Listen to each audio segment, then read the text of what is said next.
Hello, I'm Wilson. And I'm Sophie. And welcome to episode 3 of WYS Knit Daily. We're still in Portugal. We're in a place called Abrantes, I think it's pronounced. I'm not the best at pronouncing Portuguese words, as we've learned, but I think it's Abrantes. And the place is really nice, as you can see behind us. I think it's going to look quite nice with all the cars moving on the bridge. But we're mainly here because the campsite that we're on is incredible. Like the best campsite we've been on. Yeah, it's dirt cheap. It's like £8 a night. And there's a little canteen where we can cook our food. It's got unlimited water, electricity, so it's really cheap. And we've been on the move quite a lot, travelling across countries in a few days. So we just needed to relax. So we've been here for 5 or 6 nights now, and we're absolutely loving it. This is a gorgeous sunset behind us as well. We've been for a walk every evening down by the water. So we thought it would be a good place to film, and hopefully there's a bit of an entertaining background where you can watch the water and the cars. It's such a novelty having a fridge to use. We don't have a fridge in the van, so we've been able to get like a week's worth of shopping in advance, and all of our veg is lasting and our oat milk doesn't go off. So yeah, we're loving it here. I could stay another week. Right, so what are we talking about in this episode? What's first on the list? Maybe we'll start with some whips. I think we've got projects and questions to go through on today's episode. No finished objects, but we do have whips. Oh, I also have a few acquisitions that I wanted to show on this episode because you either haven't seen them before on this channel or the SophKnitsDaily channel, which is our other channel, or I've kind of changed my mind on things and switched it up. So yeah, I thought that'd be fun to go through. And a new cast on today as well. Yeah. Should we start with the whip then? Should I start with what I'm working on? You starting with a new cast on? Oh, there it is. Yeah, okay. I didn't realise that's what you were working on. Yeah. So this doesn't look like very much. I described it to Wilson earlier as looking a bit like kitchen roll. It looks like something you'd wipe the surfaces with. But this is actually the start of the square neck camisole by Garn Slikt, which is a square neck kind of tank top, vest top. And it's going well. I didn't do a gauge swatch because I couldn't really be bothered, in all honesty. I'm using Knit for Olive merino, and I've used their cotton merino before, so I kind of based it off that gauge swatch because I'm doing it on the same needles, and I'm not entirely sure that I'm on gauge, but this calls for a lot of negative ease. It calls for it fitting really tightly, and it's a rib, so I thought the gauge is kind of flexible. Whatever it turns out to be, it should fit. And if it's a bit big, once I've got past the kind of chest area, I'll do lots of decreases so that it fits kind of on my waist. So yeah, just winging it, just going for it. How are you finding it so far? I like the pattern. The pattern's really easy to follow, and the kind of structure of knitting this vest top is going well so far. I've done both straps kind of individually, and then I had to cast on loads of stitches, and now I'm working at the front panel.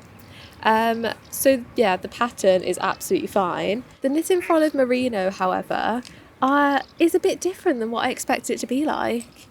I see a lot of people using the merino, and I haven't used it before. I've used the heavy merino and I've used the cotton merino, and everyone says it's really soft, it's really durable, it makes a nice material, and I completely agree with all of those things. It feels really soft, it'll be so nice on the skin, like you'd be able to wear this without any itching at all. Yeah, really soft. Yeah, it doesn't even really feel like a wool, does it? Because it's so soft. But it's quite splitty, and I've never seen anybody kind of mention that it's splitty before. It is twisted in a way that you don't really get caught in the splittiness, and because it's so thin and I'm on such tiny needles, I'm not really getting caught in the splittiness, but splittiness. It's a good word, yeah. Yeah, but I don't know if you can see that it's there's a lot of kind of plies kind of coiled together. It looks a bit like that chainette yarn that you were using recently, I feel like. Yeah, when I untwist it, it does kind of look like a chainette. It's just a bit of a different structure than what I thought it was going to be. Not good, not bad. But I use a lot of quite rustic, I think it's woolen spun wools, where it's not very splitty, or if it is, you have 2 plies that kind of maybe detach a little bit. But I don't often work with yarns that are so kind of heavily twisted, maybe. So it's just a bit different than the sort of wools that I'm used to working with, but I've got used to it now. It was kind of annoying me a little bit when I was first doing the straps, but I've got used to the feeling of it and working with it, and yeah, it's going well. It's nice to work with a yarn that I haven't used before. So yeah, I don't have much more to say about my square neck camisole, but hopefully I'll have a better update for you next time once I've worked up a bit more of the body.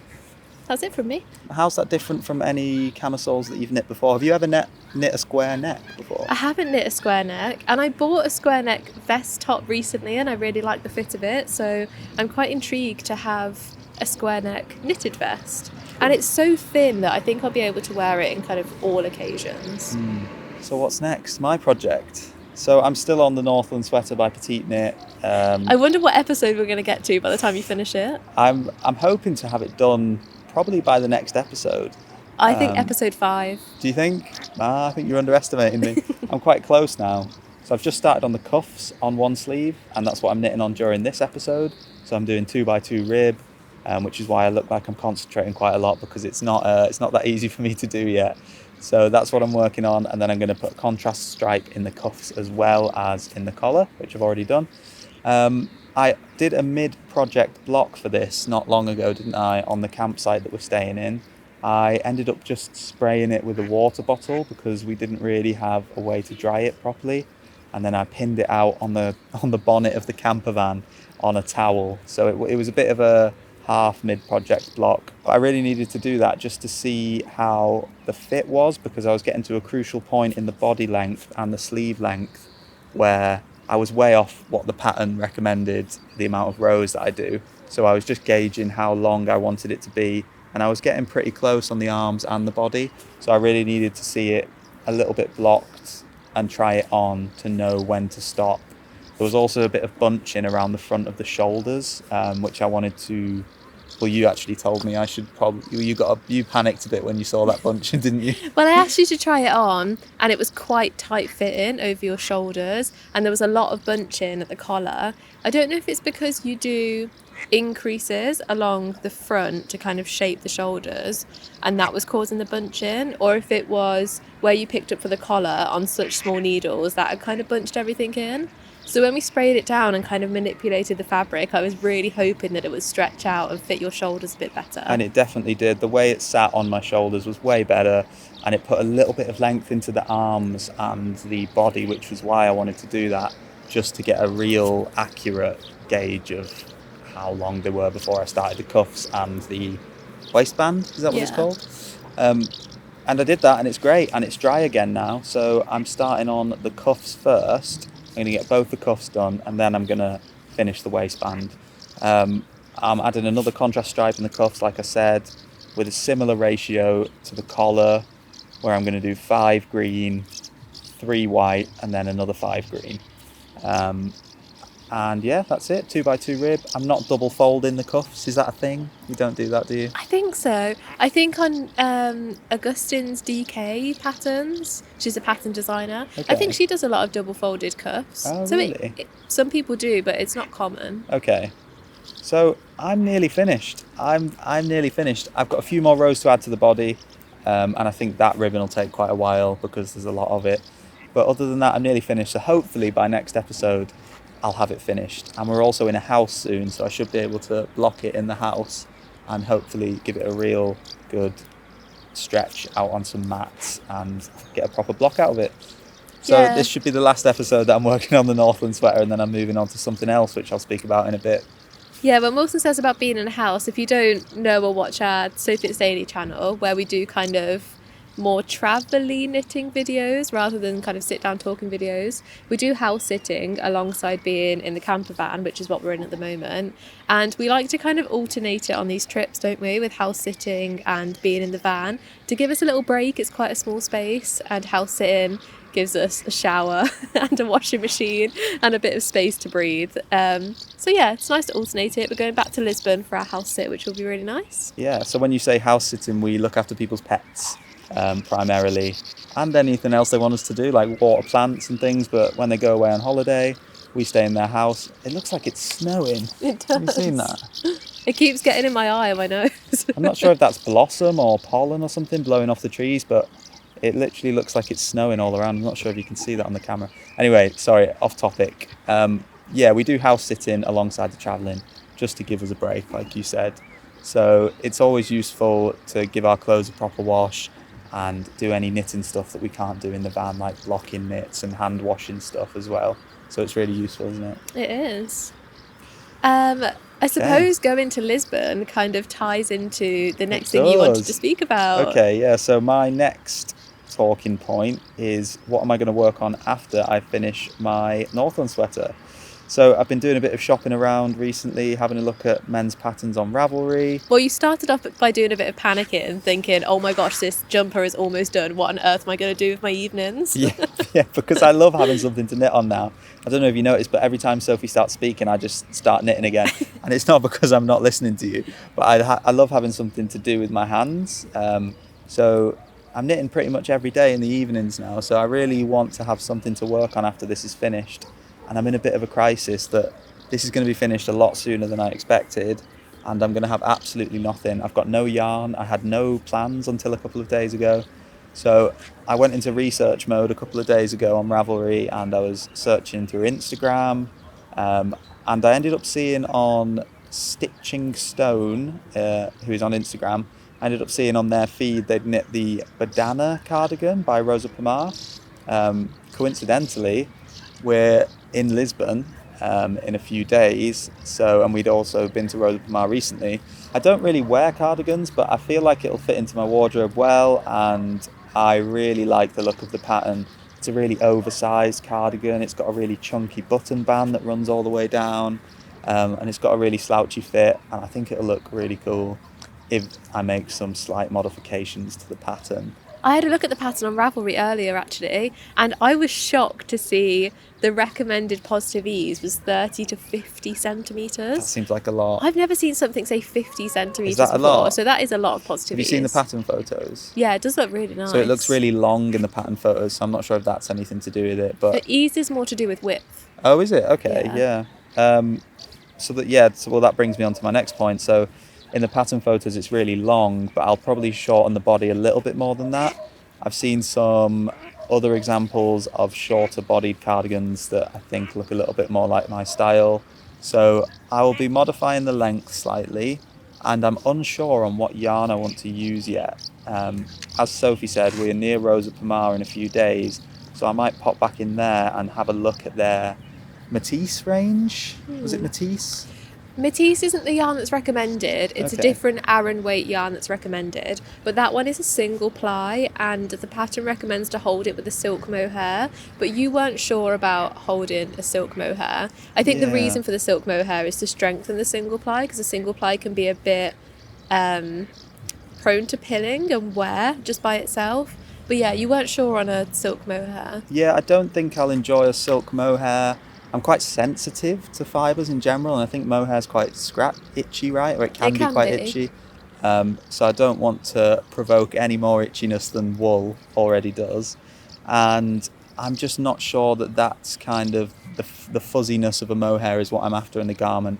I'm thinking more rustic and kind of thicker, I think. Yeah. And also, holding two strands together is quite scary for me at this point. I think a cardigan will be a big undertaking anyway, as I'm not really knitting it in the round. I think you have to knit back and forth on this one.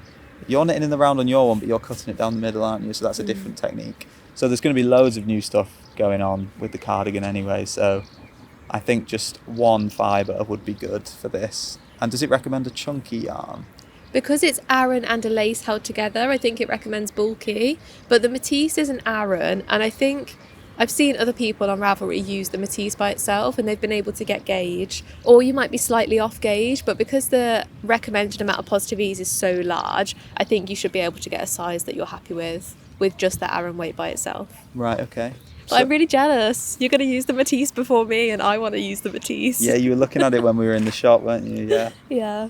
Well, you've had a cardigan in mind for a while, haven't you? And when we went to Bath, what would it have been, like half a year ago? Yeah. In the a yarn story shop, you saw some buttons that you loved, and you made me buy them for you so that I could knit you a cardigan. But now you're knitting a cardigan. This was before I started knitting, wasn't it?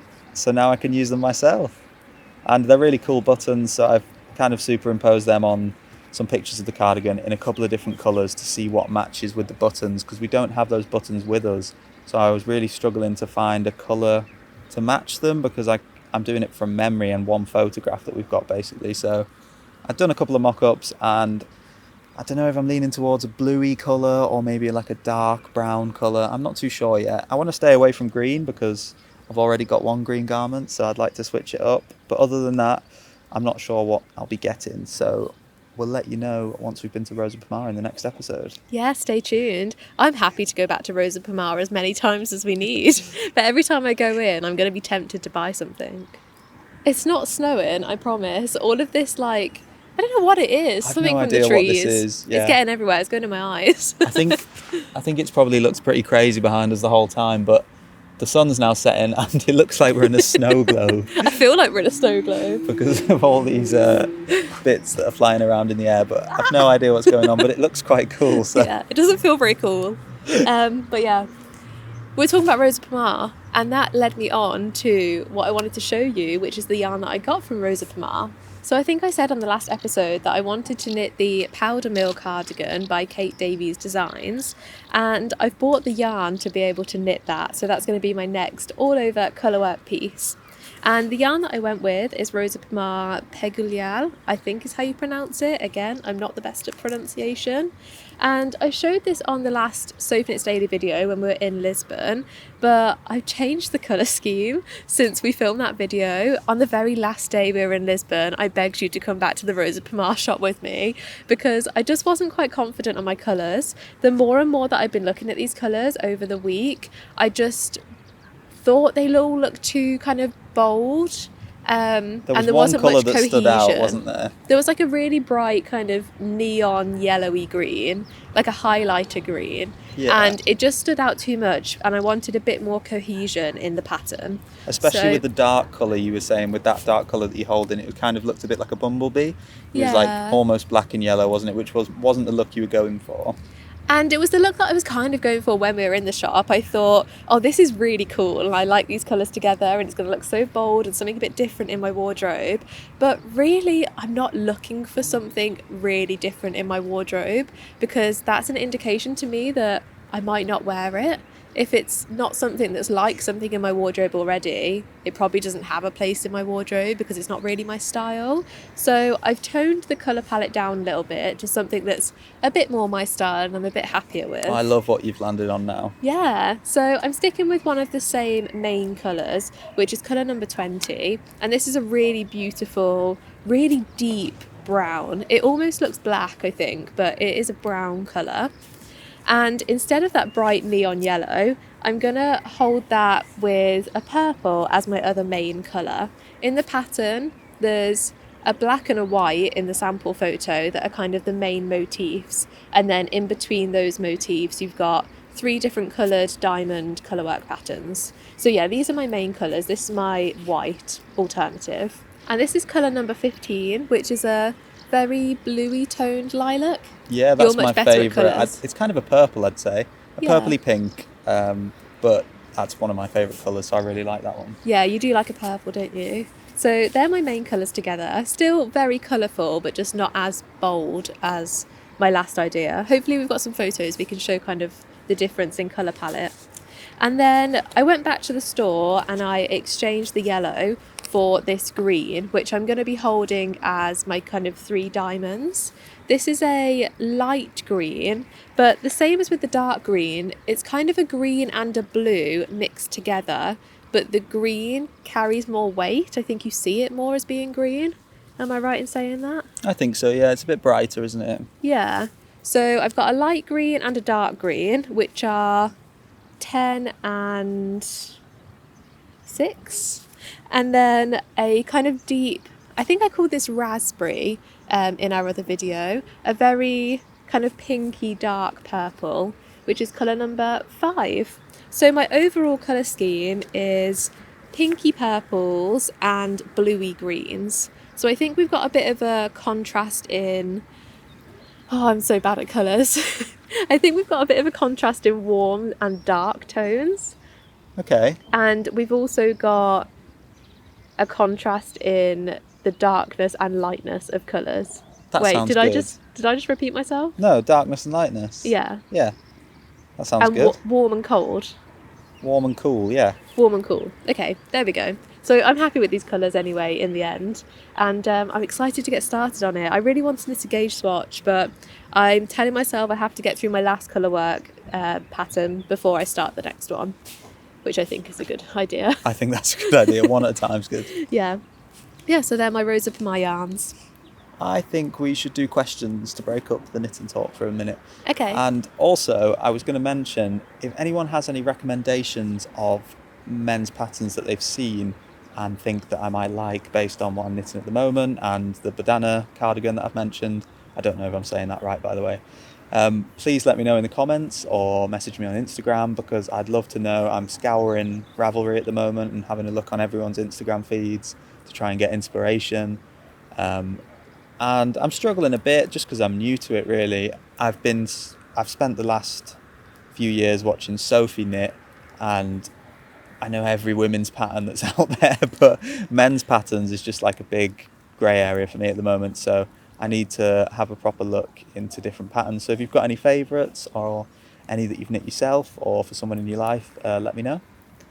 Yeah, I think that would be really helpful. I was so shocked when I was helping you look for men's patterns the other day, how few are out there. I think we're very, very lucky that as women, that a lot of the patterns are kind of tailored towards women's bodies and we have so much choice. But with men's patterns, there's such a limited choice. It seems like a lot of the men's patterns that are out there aren't particularly your style. They're maybe quite tight fitting. You can put more ease into it, but because they're not designed to be kind of oversized and loose fitting, it's quite hard to imagine. Yeah, and I think maybe a lot of them are unisex or modified women's patterns as well, which don't quite look like they'd fit my shoulders and my kind of upper body in the way that I'd like. Well, the thing, and my back as well, I think. yeah, the thing that we're basing that off is that I knit you the Monday sweater a year or so ago. That's a good example. And because it's just a very basic raglan, I thought this will translate really well to a men's pattern. Simple raglan, easy. And it's really tight fitting over your shoulders. Even though I've picked a size with a lot of positive ease, the shoulders just don't quite fit right. And I did see on the Rosa Pomar, did you say it's the Badana pattern? Badana, yeah. I think it recommends measuring your shoulder width as well as your chest circumference. I don't know if I'm doing it correctly, but normally when I'm measuring positive ease, I do it off my chest circumference. But I don't know if for your patterns or men's patterns, maybe you need to have a look more at your shoulder circumference rather than your chest circumference. I'm not because sure. Your shoulder is such a wide point. Maybe, yeah. I think either way there'll be a lot of modifications to come in every pattern that I'm making. So hopefully I'll learn which sizes are correct for me, and eventually I'll just kind of know what to do. Yeah. Or maybe I have to more aggressively block kind of the top half of the pattern once it's done. I don't know. We'll see, won't we? Yeah, but yeah, your Monday sweater really didn't fit your shoulders very well at all. And I think that's made us a little bit hesitant about picking women's patterns for you to knit. Yeah. Because we don't want that same thing to happen again. It'd be really nice for something to be graded to men's sizing so that you know it's going to fit your shoulders and your back and kind of men's proportions a bit better. Yeah, I suppose so. And hopefully watching my knitting journey is helpful to you guys as well, because you'll see my mistakes and there's things that I make that you might like, and you can follow along and see how everything turns out.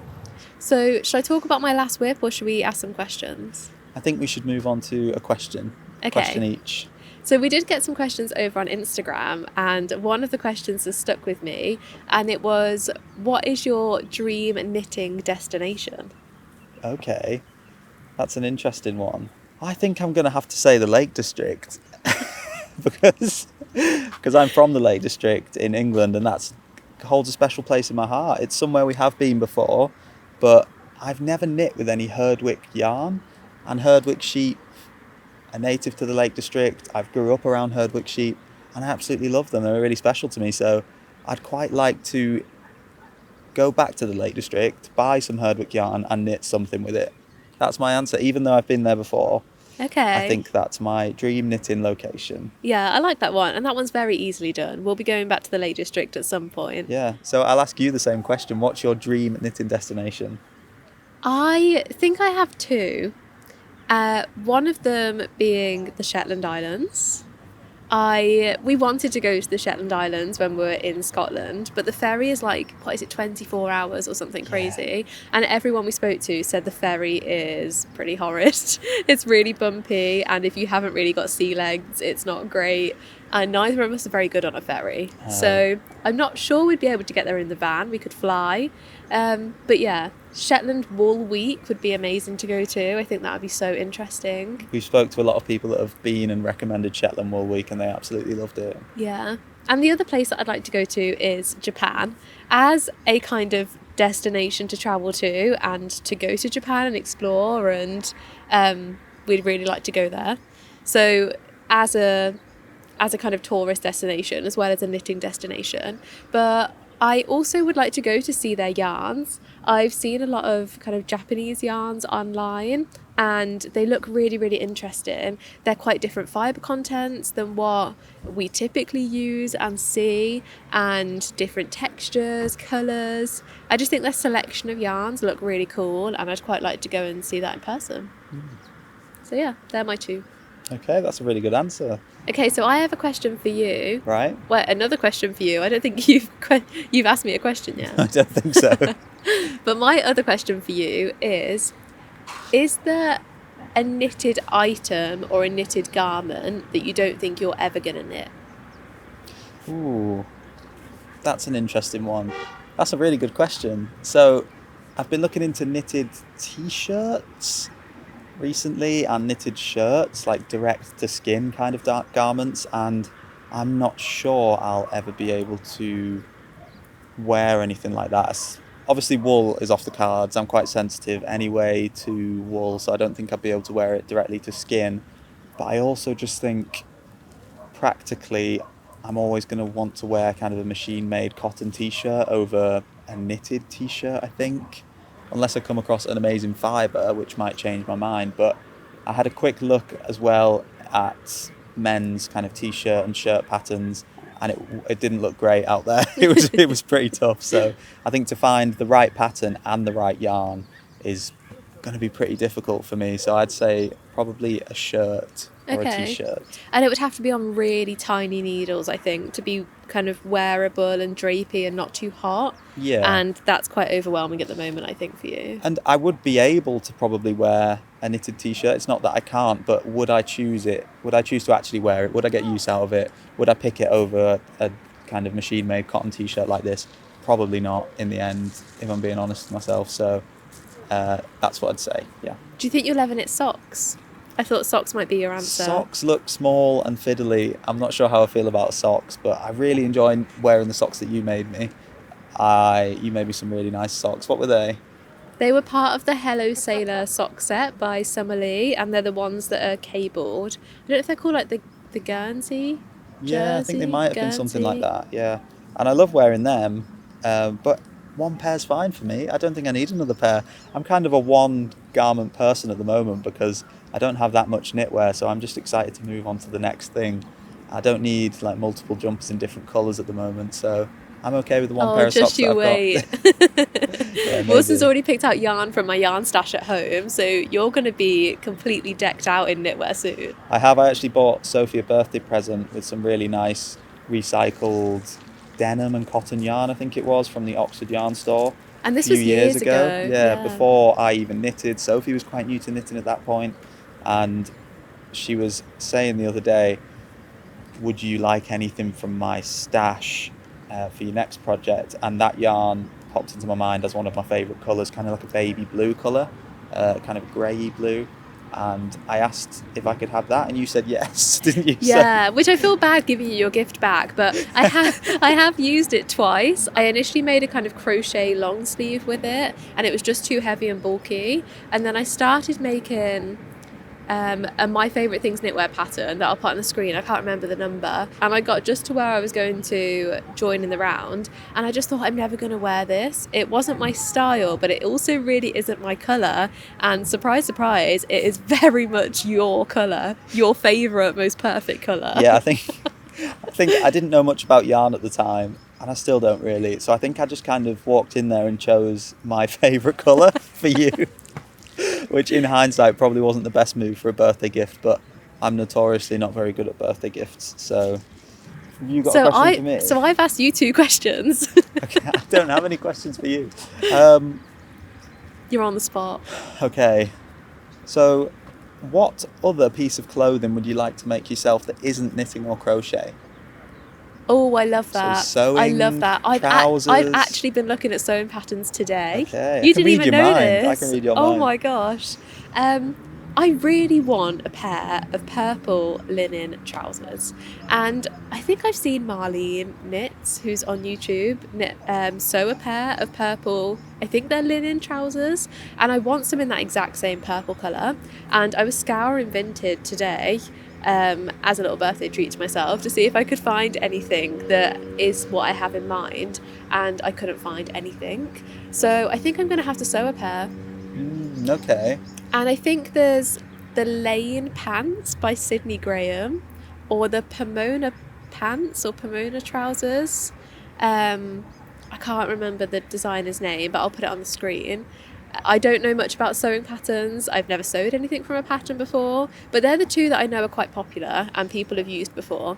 And You have done a little bit of sewing. You do have a sewing machine, and you've done a little bit to kind of mend and repair things, and you've made quilts before, haven't you? And project I made bags. this. Oh, yeah? Everything's fallen out. But I made this project bag. But you've never tackled a garment before, so No. I can see that in your future once we return to some sort of normality and you have your sewing machine back. Yeah. That's something you can do. I was actually looking on the Rosa Pomar website to see if I could buy any fabric when we went to that shop again. Really? I didn't know that. But I like browsing. I don't buy too much. I browse a lot. Yeah. So I think that's in my future, sewing some trousers. Okay, good answer.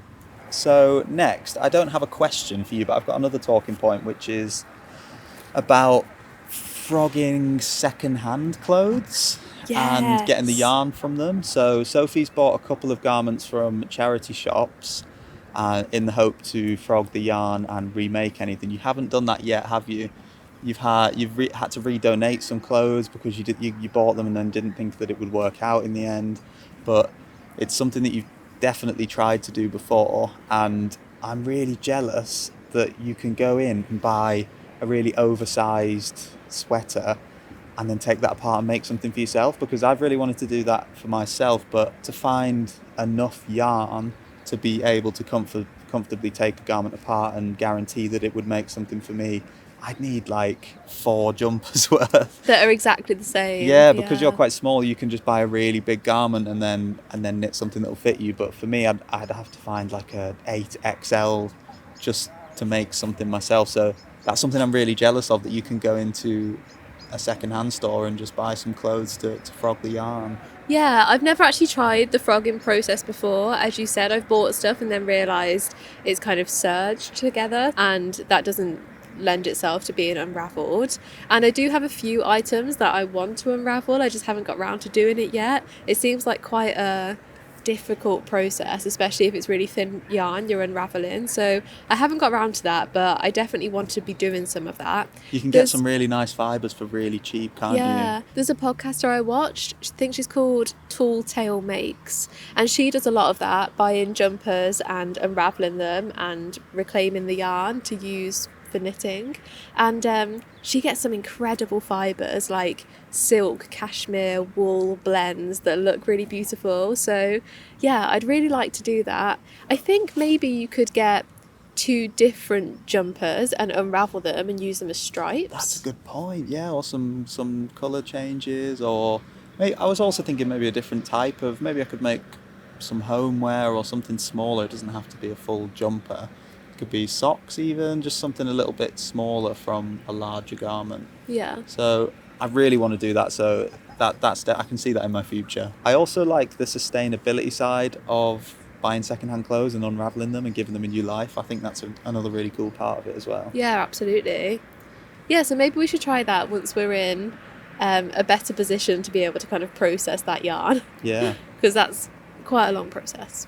So I think it's just my last whip to talk about, which isn't really much of an update from what you've seen in the last video. It's my 1988 cardigan. Yay. Yeah, this one is a fun one, isn't it? Since the last episode, I've finished the colour work of the body and I've started the ribbing at the bottom.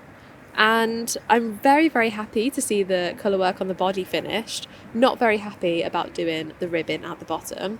I'm knitting this on 2.5mm needles. There's over 300 stitches per row.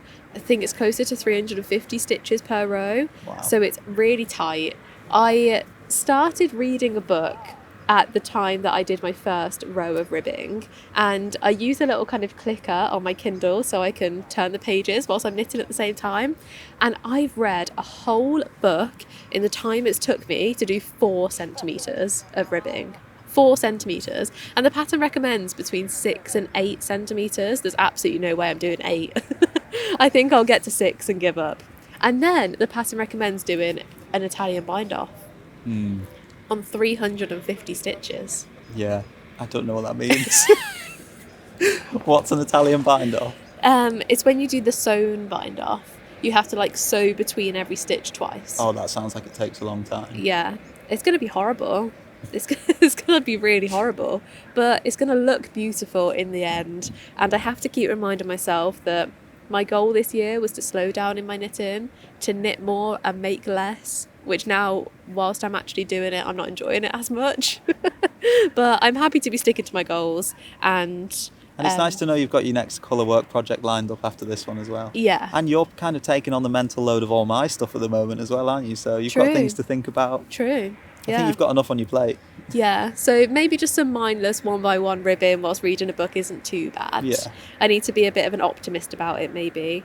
Yeah, looks really nice, just taking a very, very long time. Well, I think that's about it for this episode. I think so. It's been a lovely one. I feel like it's been a Yeah. nice chat. It's getting a little bit chilly now, but the sun's completely gone down and it's kind of... We're in darkness at the moment. You might not be able to see on the camera. I but do feel like we've just been having a really casual and normal conversation and chaos has been happening around us. The snow globe effect that was happening from all of those things blowing around was pretty crazy. We didn't pay for that to happen. That's Mother Nature. But I hope you've enjoyed this episode. If you have, consider liking and subscribing. I'm on Instagram as WYS and Sophie's on there as SophKnitsDaily. So go and follow us on there if you want to see more regular updates on our projects and our day-to-day life in the camper van and travelling. And we also have a Patreon. So if you do feel like supporting us, then that's the place to do it. Obviously, there's no pressure to donate money over on the Patreon. It's completely up to you. All of our content is free and we want to keep it that way, free for everyone to watch. But if you do feel like you'd like to donate something, then that's the place to do it. The Patreon is a great way for us to avoid doing brand partnerships that we don't really want to do and they don't align with our values and the things we want to promote on this channel. So we stay away from all of the kind of brand partnerships and we exclusively just ask for some viewer support on Patreon if you'd like to. If not, that's totally fine. But the option's there if you'd like to. And we're really, really grateful to everybody who donates on Patreon at the moment. It gives us like a little boost every day, doesn't it? If we like see a little email come through from Patreon, we're like, yay! Yeah, it's really exciting. So thank you so much to everyone that does. It really keeps us going on our trip and it helps keep these videos coming. Yeah, thank you so much. And we hope you enjoyed today's episode and we'll see you next time. Yeah, see you later. Bye.